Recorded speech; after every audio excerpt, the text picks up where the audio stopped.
In this video, we'll look at how to publish an interrupt to our player to switch between the currently running layout and a full screen playlist using the player's remote control. I've already published a layout to my player to run indefinitely, so my next step would be to create an interrupt. You can do this by selecting Content, Publish. Now select to show your content as the result of a trigger. We need to select the number key to start the content. I'll use the number 1 key. Leave the N key pressed blank, but you must play to a set duration. I'll change this to 2 minutes. Now choose the type of content you wish to show. I'll choose to show a playlist as a result of my key press.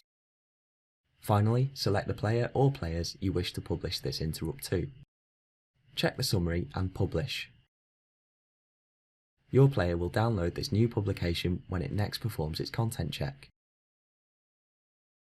Once downloaded to the player, we can see it in the published interrupts against the player in its Content and Screen On/Off tab. And the selected playlist will now show when someone presses the number 1 key on the remote control.